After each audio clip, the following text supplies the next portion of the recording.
All right, it is 4 o'clock and I will call the City Plan Commission meeting to order. Mayor Sorensen is present, Alderperson Mitchell is excused, Ryan Sasma. Here. Jerry Jones. Here. Marilyn Montemayor. Here. Dave Hoffman. Here. John Matiska. Here. All right, we have a quorum. For those in attendance today, would you please stand for the Pledge of Allegiance? I pledge allegiance to the flag of the United States of America and to the republic for which it stands, one nation, under God, indivisible, with liberty and justice for all. Okay, well, thanks everybody for coming this afternoon for the Plan Commission. I know that we have a few folks in the audience today, and so just we'll let you know how we're going to run the show. So we have a few items on the agenda. We'll have our city staff, Steve, give just an overview of that topic, and then we'll have the individuals heading up that project speak, and if there's members of the public wishing to speak, we ask that you speak no more than 3 minutes. We're just going to try to keep it casual, but if you go over, be obnoxious about it, then we're going to cut you off and we're going to hold people more. So we're going to just kind of work on the honor system today. So, all right, with that, first item on the agenda is approval of the minutes from January 11th. Is there a motion to approve the minutes? So moved. Second. Motion second. Further discussion? Seeing none. All those in favor, please state aye. Aye. Anyone opposed? Chair votes aye. Minutes are approved. First order of business is 3.1, application for conditional use permit with exceptions by Skyline Health LLC to operate Nature's Best Market at 604 North 8th Street. Steve? All right, thanks, Mayor. Paul Weaver and John Cresselt of Nature's Best are here. So what we're taking a look at, the Wisconsin Bacon Trust Building just to the east of us over here at 604 North 8th Street. The project will revitalize this presently vacant former Wisconsin Bake Trust building into a thriving downtown full-service grocery and health food store with an emphasis on organic and locally sourced produce. Nature's Best is a full-line health food store carrying high-quality vitamins and supplements, organic and natural foods, organic and grass-fed meats, gluten-free foods, bulk herbs and spices, natural body care, and one of the largest boxed tea selections in Sheboygan. Nature's Best is family owned and operated and proud to be in Sheboygan's best place for organic and natural goods since 1994 at 837 Riverfront Drive. John Cresselt took over in October of 2015, and John has continued expanding through the Fox Valley with locations in Oshkosh, Appleton, Stevens Point, and Sheboygan. And with all of these interconnected stores, they're able to offer a larger selection of vitamins, supplements, health and beauty, as well as grocery items, and restock frequently.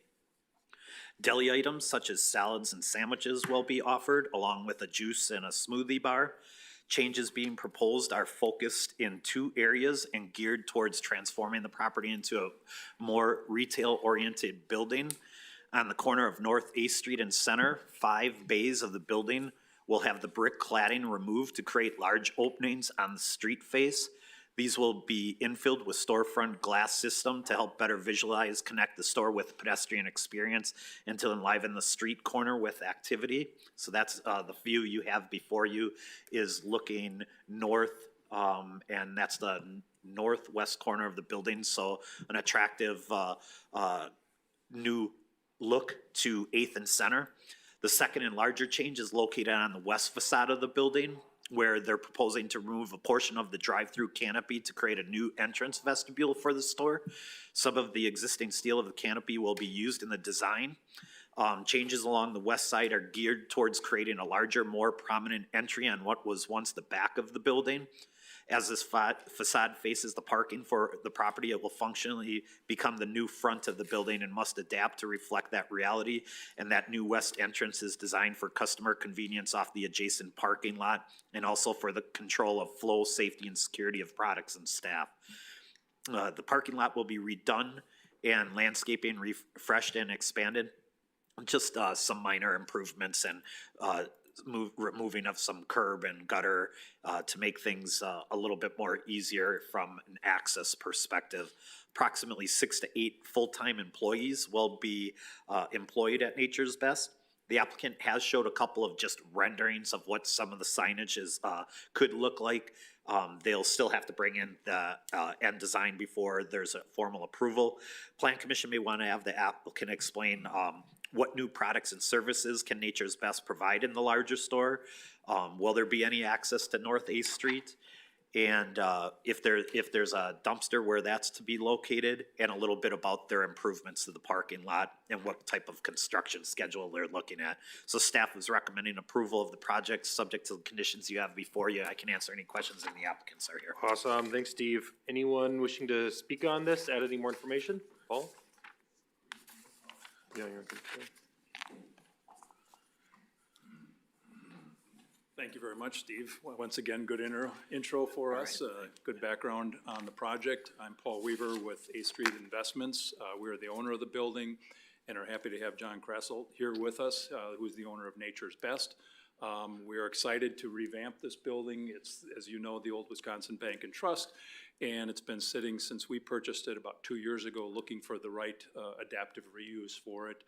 Sheboygan has been looking for a downtown grocery, and we think that John's company and the reuse of this building will serve that function very well and help all of our residents that are now moving into the downtown area find some other grocery products and another outlet for it. So I'll let John answer any other questions about the business, or maybe give a little background since he's expanding in our community, and it's exciting to have him do so. So thank you very much. Thank you. Hi, my name is John Cresselt.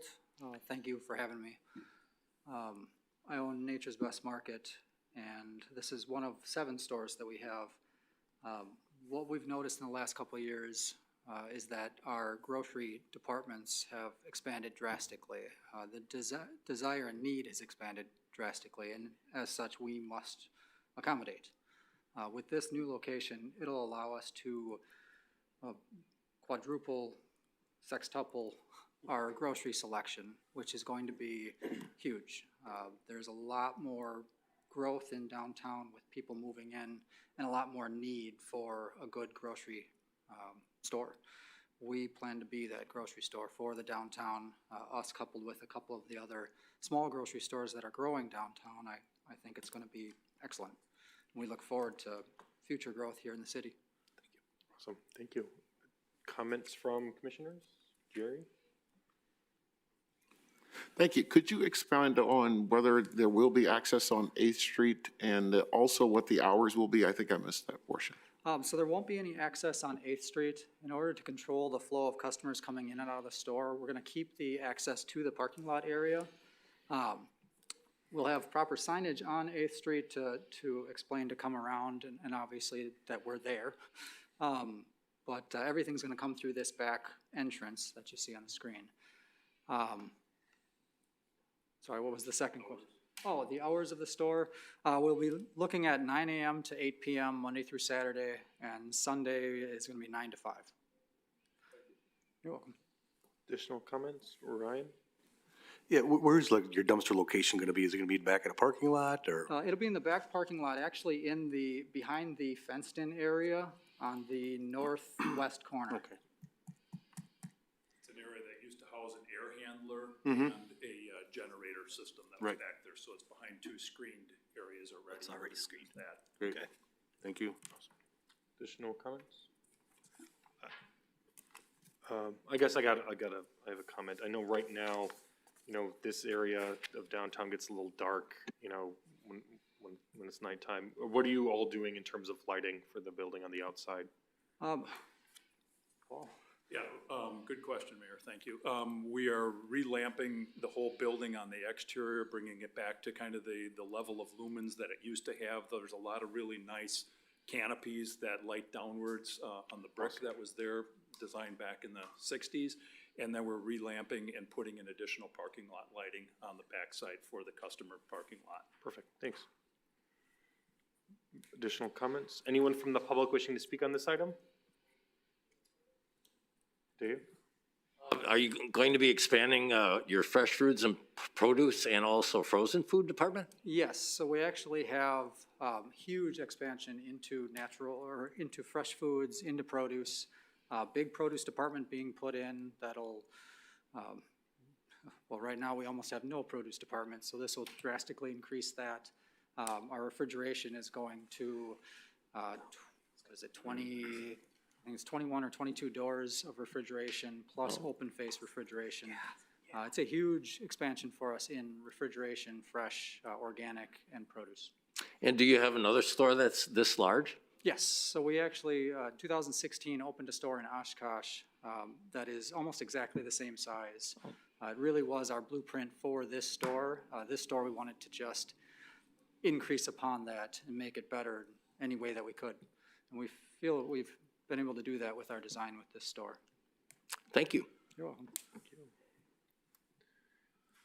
Comments, motions?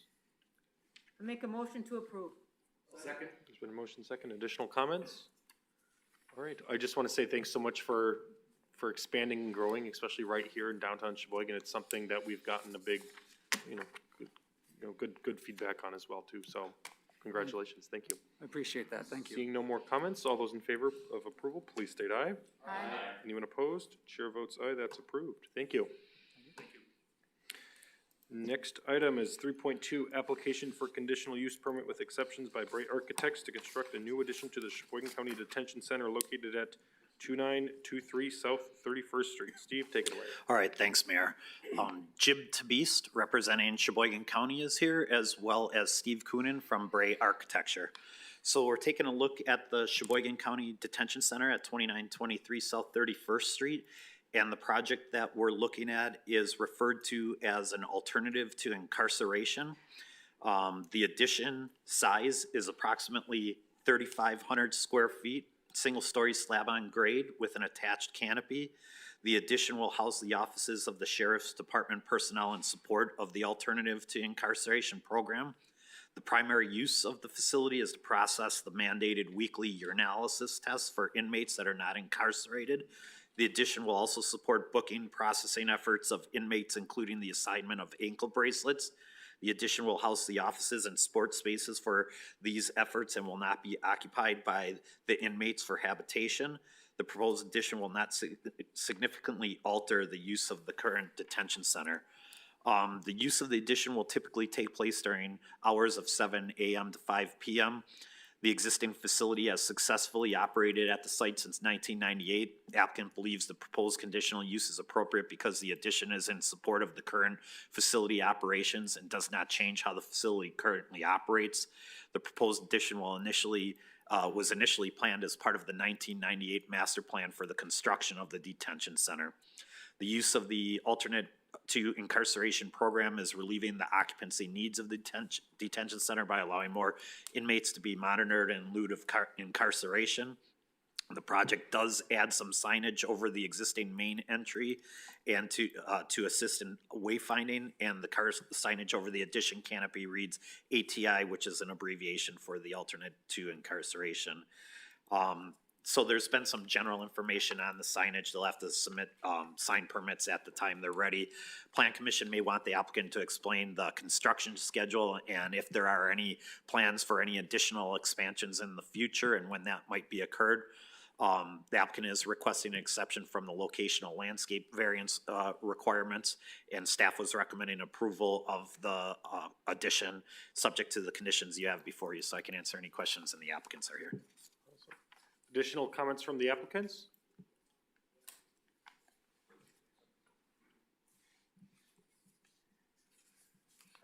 I'm Steve Cunin with Bray Architects. I can answer any questions you might have. I might point out that this addition was originally planned to go onto the building at some point when the facility was first constructed. So we've stayed within that footprint that was originally proposed. So it's kind of a light, tread on the landscape there. So, and the intent is to match the building just as it is. So, thank you. Additional questions from commission members? Ryan? Yeah, it's probably a question for Jim. What is your construction schedule for this project? Break ground is as soon as frost is out, and Koenig hopes to finish mid January. Okay. Jerry? What's your current occupancy and where do you see any expansion plans in the near future? The current facility is 300 beds. Prior to COVID, it was nearing capacity and plans were in the financial process of adding on. This COVID helped. This Alternatives to Incarceration has helped. I believe it's in our 5-year plan to go up 2 stories on one of the cylinders in 2026 or 2027, but I sense that the board is trying to push that off as much as possible. We don't want to invest in prisons. We'd rather invest in the UW and parks. And the building design was to go up, correct, not out? Correct. The 2 cylinders were designed to have identical size put on top. The spancrete roof is there. The elevator's already got a jack that goes up 2 more floors. Okay, thank you. Comments, motions? Anyone from the public wishing to speak on this item? Make a motion to approve, subject to recommendations. There's been a motion by Jerry, second by Dave. Final comments? Seeing none, all those in favor, please state aye. Aye. Anyone opposed? Chair votes aye, that is approved. Thank you, guys. All right. Next, we got 3.3, application for conditional use permit with exceptions by A Million Dreams to operate A Million Dreams Childhood Education and Care Center at 418 Gilly Avenue. Steve? Thanks, Mayor. Angel Berry is here from A Million Dreams, and if there's others, I apologize if I'm not including you. Steve Schmidt, the contractor, is here as well. I'm sure there's other representatives here on behalf, and there are several neighbors on attending as well for this matter. So we're taking a look at the former Sheboygan Christian School located at 418 Gilly Avenue. The school was built on the site in 1951. The school originally included grades 1 through 12 and was operating as a 3K through 5th grade in June of 2021 when they listed the building for sale. The opportunity to purchase this location arose in June of 2021, and with the size of the classrooms, Million Dreams was able to accommodate a variety of ages of children and work toward meeting the huge needs in the community for some childcare. The kitchen and gross motor space and offices are all needed to meet the plans that we have for the best care of the children. Once the center is ready to open, approximately about April of 2022, they would be opening several classrooms to begin and hope to grow to a 24 hours a day, 7 days a week facility. The building will have 12 classrooms with a varied capacity depending on licensing and the ages of children in the care. In addition to the care center, they will be offering other programs over time, including parent support groups, educational classes for parents, and continuing education for staff, and referral to outside agencies. They're looking to begin operations in the southeast corner with the first floor classrooms in late spring of 22, and they would be opening more shifts and classrooms as staff and clientele grow. Eventually, the plan is to fill every classroom and to utilize the entire building. They will be providing early childhood education and care for infants and children up to age 17.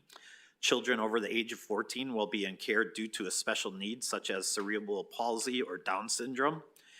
Indoor activities will include early childhood education, play, meals, snacks, naps, and sleeping during nighttime.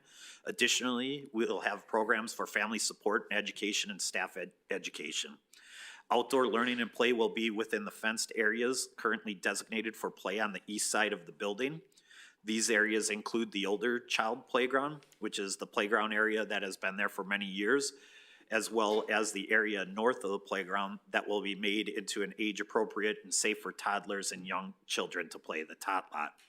Additionally, they hope to have raised bed vegetable gardens on the west side of the building so that older children can also learn about gardening and healthy eating.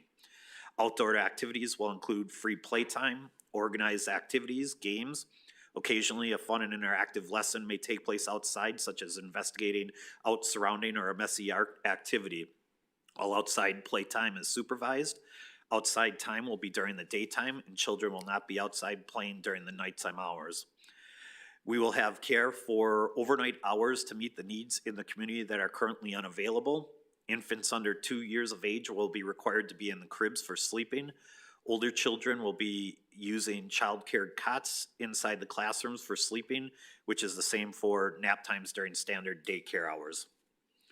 Operation of the facility will be within the regulations of the State of Wisconsin Department of Children and Families Licensing Code 251. Angel Berry is to be the center director, and they've also hired an assistant center director, Leah Andrews. Both women are experienced and educated with all the requirements met to direct child care center under the state regulations, and before opening, they'll be hiring staff members. Every staff member working with the children in care must have the required classes and certifications appropriate to the staff's positions. Hours of operation will start with what is needed for first families, beginning 1 classroom and 1 shift at a time. They will expand to additional shifts and classrooms as they are able to secure qualified staff members to join their organization. They're hoping to be able to add 2 classrooms on various shifts each month. Each classroom will need to have 2 teachers. The number of clients and number of children per room will be dependent on the community need and the age of the children. Licensing will determine the number of children that will be licensed for any one time. A Million Dreams will be the sole tenant and will be responsible for the management and daily operations of the center. Some of the changes to the property will include they're moving the main entrance from Gilly Avenue, where there's a lack of parking and availability and a hazard families who would need to cross the street to the north side of the building on Euclid. On the north side, they plan to create green space between the center entrance doors and the street and divert all traffic to the current parking lot. Drop-off and pickup will take place at the north side entrance, with cars remaining in the parking lot during that time. There will be instructions to their parents and staff booklets to maintain the quiet atmosphere of the neighborhood during overnight hours. They have also chosen to leave the playground fence as it stands to be unobtrusive to the neighborhood view. However, they will be adding privacy slats to the dumpster enclosure and to the top lot and to the backyards of their closest eastern neighbors. Changes to the building include just minor alterations to be done on the outside of the building and will be in keeping with the current brick aesthetic. The addition, also some additional changes on the north side, the addition of the concrete ramps at the north and west entrances. Potential canopy covering each ramp is dependent on fund day. The cyclone fence to the east of the building will be extended to encompass a refuse enclosure at the north side of the building, and there will be privacy slats added to the fence from the refuse enclosure to the corner of the fence line where it turns towards the east on the existing playground. The fence enclosing the playground will remain as is. The south side entrance will have the signage removed, steps and partial sidewalk will be removed, and the southern facing side will have new landscaping added. The northern side of the building will be changed from currently broken pavement to a walkway to the parking lot and attached ramp to the parking lot. Landscaping will be added to brighten up the entrance. They'll be using the current parking lot at the northwest corner of the property. The parking lot entrance will remain on North 5th Street and will exit onto Euclid Avenue to main flow and ease of traffic. I'm probably gonna let A Million Dreams speak to the phasing aspects of it. Couple staff comments. Plan Commission and Council recently approved the applicant's request to rezone the property from suburban residential to mixed residential, and the applicant made this request in order to be able to submit a conditional use permit to the Plan Commission to propose operating a daycare from the site. A daycare facility is a permitted conditional use in that mixed residential zone. The applicant believes that a daycare facility is the best use of the property because the use is very similar to the former use that fit in well with the residential neighborhood. The front entrance, so we mentioned, are gonna have some changes taking place over there. There's an existing fence between the Million Dreams property and a single-family home located at 2216 North 4th Street. Yeah, we can maybe get to that one. So that is the that's the home that actually has their rear yard. The applicant is proposing to add privacy slats in this portion of the existing fence, and the tall row of arborvitaes along the south side of the property is to remain. Applicant has indicated that they will be adding new ADA ramps along the main entrance, along the building on Euclid, and possibility of that canopy. Parking lot will be restriped and will be used very similar to how it's been used in the past in terms of access and parking. There's approximately 33 parking spaces, including 2 handicap spots. Applicant is also proposing some signage. One is a non-illuminated individual wall letter sign that is 24 square feet facing Euclid Avenue, and that's at the northeast corner of the north wall, and is advertising A Million Dreams. The sign is not interior lit, but it will have some fixtures adjacent to it to light the sign up. And then one interior lit individual letter wall sign that is 33 square feet facing the parking lot in North Fifth Street. That's also advertising A Million Dreams. Couple of auxiliary signs are also proposed, just kind of indicating care entrance and adult entrance so people know where to enter the facility. Applicant will need to work with the building inspection department regarding the proposed development phases, the proposed uses and areas of the building to be occupied for each phase. Occupancy for the future uses and build out shall be granted only at such time as all permits and codes have been met, permitting occupancy permit to be issued for that particular section of the building. Staff did receive some information from several neighbors. Michael Spranger of 2216 North 4th Street, whose rear yard abuts the facility by the playground, stated that he would like to see the tall arborvitaes along the north end of the playground removed and a wood fence or landscaping such as fine line buckthorns installed. Mr. Spranger indicates that the arborvitaes have not been well maintained over the years. Glenn Pilling of 330 Gilly Avenue is requesting the hours of operation to be limited to 12 hours daily for the first 18 months after the whole building is in use. All entrances be lighted all night, 7 days a week, whether the building is occupied or not. All fencing along the street to be at least 50% open, and all traffic during hours of darkness enter off of Euclid and exit onto 5th Street. Michael Bale of 333 Clifton Avenue had several concerns, and those dealt with the protection of the special needs children, ADA certified facility and accessibility, and some concerns about mold and asbestos. And if there were these items, how are the materials being removed from the building and transported to the waste site? Some of that, those questions were with regards to, the demolition that was recently taking place. Staff also received a phone call from Karen Berge, who owns property at 416 Euclid. Her concerns were about on-street parking. And I think there's a couple of existing no parking signs on the south side of Euclid Avenue. And she would like to see those signs remain so that no people parking and dropping off would park on Euclid, drop off at the entrance. And I thought that made a lot of sense. Plan Commission may want to have the applicant address the following questions. How many employees and staff will A Million Dreams start with? When do they expect to increase employees? Number of children, programs? How does A Million Dreams plan on utilizing the facility? What is the expectation as to what section of the building will be used in what order as the business increases in size? The applicant states outside time will be during daytime and children will not be outside during nighttime hours. What specifically does the applicant mean when they say children will not be outside in the nighttime, especially during the summer time? What does the applicant expect to operate? When does the applicant expect to operate overnight hours? If they could explain a little bit of A Million Dreams childcare for children over 14. How does the parking lot work for A Million Dreams and the existing church who utilizes the parking lot for services and activities? The applicants state that a couple of the initial employees are working to obtain their childcare certifications. When do the applicants actually receive those certifications? What experience does A Million Dreams have in running such a large operation and maintaining such a large facility and property? There are a couple of variances that are being requested. One is to maintain the 35 parking spaces that are presently there.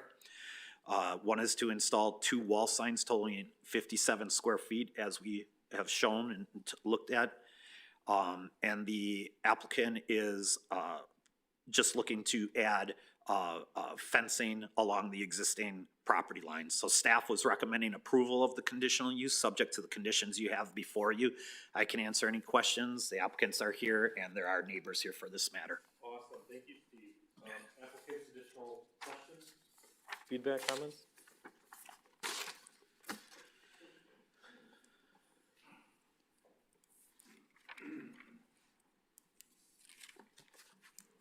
Hi, I'm Angel Berry, Executive Director of A Million Dreams. And Stephen Schmidt's here with me. Steve Schmidt, President of Joe Schmidt Construction Company. So we've been working on this for 3 years, and a couple of adjustments that have happened since that application was put in a couple of weeks ago. The opening date in April is going to be pushed back a little bit. We've run across some things during the deconstruction that adds to construction and timelines and things like that. The other significant thing that has changed is in there as of October of last year, we had 286 children in Sheboygan County on wait lists. As of last week, there are 354. So the problem is continuing to get worse. It's not getting any better. And we are very anxious to be able to open and get our services to the community and start helping those families that are looking for care. I think one of the questions, building related, was regarding potential asbestos and other things in the building. The school was required to do a 3-year inspection, re-inspection of they have asbestos tile underneath the floor areas. We're taking cabinets out, ceiling tiles out, and things like that by volunteers right now. But we have the containment, the asbestos abatement people reviewing those and giving us a report that we then will come in and remove, seal off the building and remove those. There's no mold that I saw site-wise that I experienced, but we're replacing the roof. We're going to be all new HVAC equipment, and then potentially looking at a new playground area and stuff like that. But then big thing is just getting the parking off of the front entrance. That entrance will just be an emergency exit going out to Gilly, and then the back would be more of the ramps that we're creating, and then eliminate a lot of that concrete and create more of a landscape area between the sidewalk and the street. So that will soften that. We're looking at adding lighting back there that will be dimmable lighting, but that will not provide light pollution beyond the parking lot itself. So we've engineered that and looking at that. And I enjoy working with nonprofits, helping raise money. We've raised a lot of money so far, and looking forward to a successful project, as this is well needed in Sheboygan County. My brother and I own the Founders Club and provide housing for interns and co-ops. We just need more people working for these jobs, and this is an opportunity to do that with this structure and the people that we're working with. Thank you. Thanks, Steve. Comments from commissioners at all? Dave? Typically, a building of this size, in particular, like a parochial school, which I went to at St. Clement's, required ongoing day-to-day maintenance person, if you will. How are you going to address the maintenance problems that will come up, on a daily basis? She'll call me. Oh. I believe we're going to avoid some of those maintenance by all of the new things that we're bringing in, new roof, new flooring, new HVAC. That should eliminate some of them immediately, but he's my guy on call. Okay, thank you. Jerry? Steve brought up during the overview, could you just detail some of the things that he addressed, such as the overnight hours? Where do the 14-plus kids go? What do they do? When you imagine, my dad worked 11 to 7 at the steel mill for 40 years almost. So you're not dropping off at 3 in the morning. You're usually not picking up. But can you detail how that's going to work? What does that look like? What are those kids doing? Just so we can have more clarity around that. Absolutely. For nighttime care, they'll be doing the same thing they would be doing if they were at home. Having dinner if they get there early enough, maybe a snack if they come a little bit later, a story, bedtime, waking up for water in the middle of the night, same typical things that kids are gonna do. They're just gonna be supervised at all times. State regulations require that they are visually supervised at all times, even when they're sleeping. As far as the shift care, that's going to be the majority of the nighttime, obviously. I anticipate there will occasionally be someone who's working hospitality, or, you know, a double and a half shift at the hospital that will pick up later at night. But again, we're going to be putting requirements in for our parents that they need to maintain that quiet neighborhood atmosphere. And based on the climate of childcare, I think people will be grateful for the care and happy to accommodate. For children over 14, we're looking at special needs. There's lots of organizations in the community that are working with teenagers that have all sorts of different issues, behavioral issues, emotional issues. They're wonderful organizations, but nobody is taking simple care of kids with special needs. So we're talking about kids who have mobility issues, kids that have you know, degenerative conditions or cognitive delays that need care as if they were younger. That's who we're bringing the care out for those teenagers. Once they're in the center, they will be placed in whatever classroom is most appropriate for where they're at, which may be, you know, with 5-year-olds, maybe with 10-year-olds, or maybe it's somebody who's cognitively great and mobility issues, and they want to come hang out with the little kids and read stories. Really working on a case-to-case basis to make sure that those families' needs are being met. Could you expound on a little as well, what that outside area looks like, let's say especially at night during the summer? Are you gonna have any staff outside? I hate to use the word, but policing, for lack of a better phrase, what goes on? So if somebody rolls up with a car stereo blaring, how's that addressed, and so forth? Yeah, so I'm not planning to police. I will if I need to, families and adults. As far as the kids outside at night, later in the summer is a possibility, but by the time it's dark, they're in bed. You know, depending upon the ages, younger kids are usually to bed much earlier. And then the older kids will be inside doing calming things to get ready for sleep time. Most of these kids are pretty young anyway, so movie night on a sunny Saturday is more likely than being outside playing volleyball. However, supervision of children doesn't change if they're outside or inside. So that child to staff ratio needs to be met. And that's very strict, and that comes straight from state licensing. So. One last follow-up, Mayor. Could you break down or at least expound on what that opening looks like? We always say, how many classrooms will we have to start? You know, we talked about it kind of in a gray area. Can you put some numbers around that? Well, I can try. Numbers vary. What we're looking at just changed today as I read the recommendations from the city planning. They're recommending that the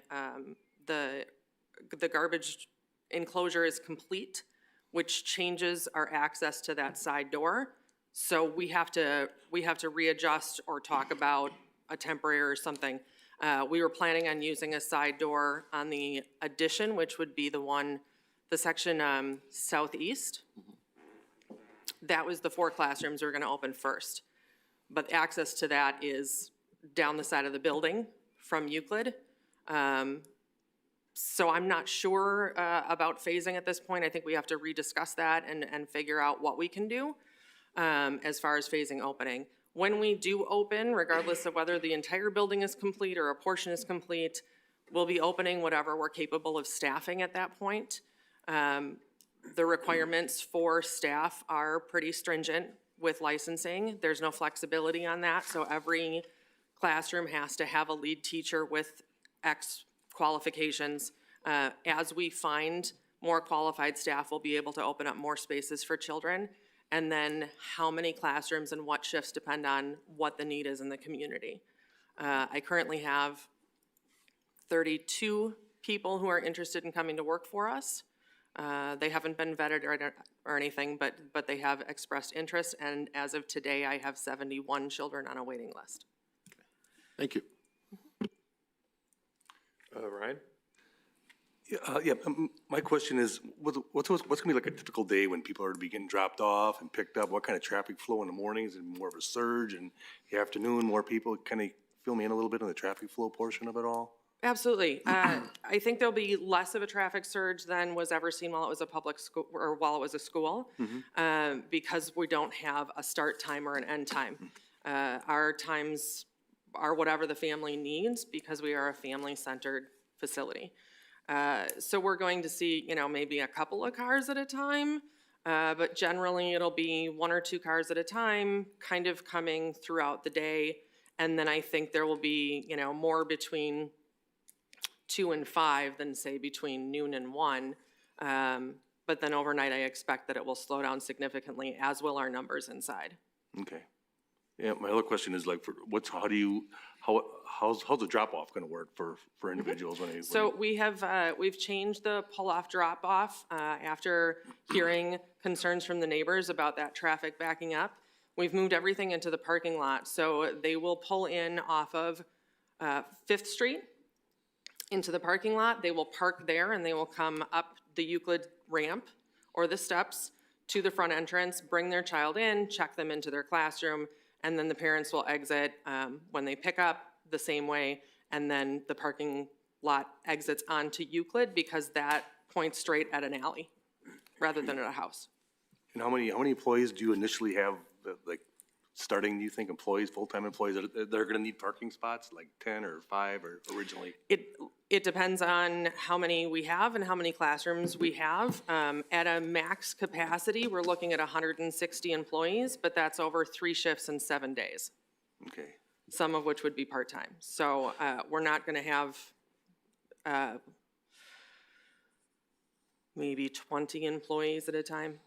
And you feel this parking lot will be more than sufficient to support the employees and also the drop-off and pick-up and that kind of stuff? Yes, I'm planning on having the employees directed to park towards the south side so that the families can come in, park on the north side spots, easier access to the front door, and then out the parking lot. Okay, so you really don't see any need for the on-street parking at all for employees or anything like that? There may be a little on-street parking on Sunday mornings, because we are sharing with the church next door, as Sheboygan Christian has for years. Okay.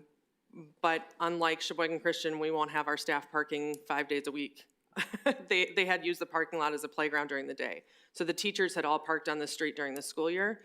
We're not anticipating that will ever be as congested as it was. Okay, so you see on-street parking on Sundays when there's a mass or some event going on at the Yes, which church there portion. already are because of the church, so. yeah. Okay.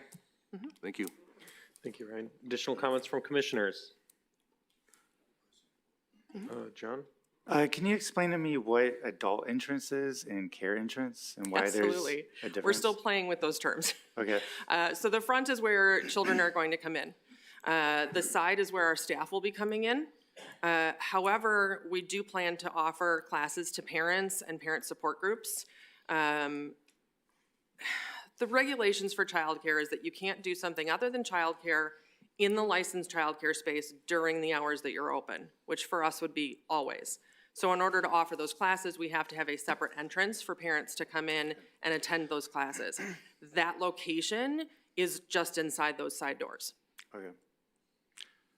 One other question too. Yep. Can you tell me a little bit more about security in that? When I look at your interior plan, it looks very, you walk in and classrooms everywhere. Is there any kind of buffer or does everyone just allowed into your building, or can you kind of tell me Great how that's going to question. work? Yes, so right now we have outside cameras around the building.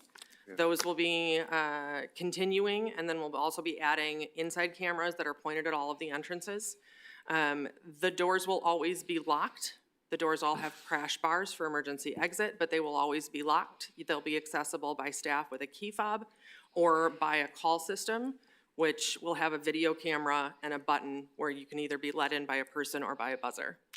And then for safety of the kids, which would be a concern with a free open building, again, they're always supervised, so there's never a child that's unsupervised. Okay. So Steve, yeah? I know some of the questions that I've received as far as like neighbors and things like that. There's been a lot of very general kind of vague answers to our specific questions in terms of how you plan on starting, hours of operation, night times, a lot of gray and nothing specific. I'm assuming you have a business plan or something that says, here's how we're going to start, and here's how we're gonna operate, and here's what we expect. We haven't heard that, so I guess we're looking for those specific details instead of the general information. Okay, so our organization is trying a different model of childcare, and instead of basing it on a business model, we're basing it on family-centered and doing the business to support the families. That means that the top person on my list, who's a little 1-year-old named Eleonora, whatever her shift is the first shift will open. We will fill the spots going down that list of people who need it based on the staff and the classes that we have open. When we see that we have staffing for an additional shift or an additional classroom, we look at who's still waiting at the top of that list, and that's the next classroom that we open, whether it's second shift, third shift, 4 a.m., 7 a.m., and that's why it's gray, because it's about what the family needs. Instead of saying we're open 8 to 5, figure it out, we're saying, what do you need and how can we support you? Does that answer your question? It's very hard to answer. The operating hours will eventually be 24/7 to meet the needs of everybody, and that allows that flexibility for us to meet exactly what those needs are. Thanks, Angel. Comments from commissioners, follow-ups? All right, we'll open it up to the public now. Thanks, Angel. So this is, I'll reiterate the rules. We're not, we're gonna ask that you speak for 3 minutes. No personal attacks. If you have personal attacks or say anything inappropriate, you'll get gaveled out of order. Your mic will be cut. I hope, we won't have to worry about that. Please state your name and address, and then keep your comments to at least 3 minutes. So anyone wishing to be heard on this item, please come up to the podium, state your name and address.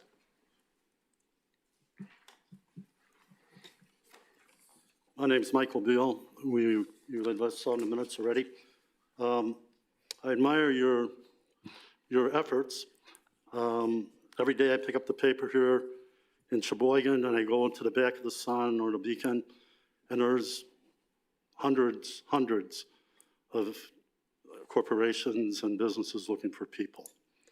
You say you have 200 and some kids already. You have special need kids. And my question to you is, in 2019, you had a building, and that's when the dreams started, at 29th and Superior. The exact address was 1429 North 29th Street. What happened with that building? And before you answer that, I watched a live Facebook from June 19th, 2020 this afternoon, and you were selling items literally inside that building and going through it. Now fast forward to the third quarter of 2021, and you're on 4th Street. My question all pertains to what qualifies you to open up this type of school that never existed, that you're gonna run 24 hours, and you came to our community saying that they need this 24 hours because there's nothing like this in the state of Wisconsin. So what are your qualifications as a director of this? Do you have certified degrees? Do you have masters? Do you have anything like that that you can add to us to make it a little more comfortable?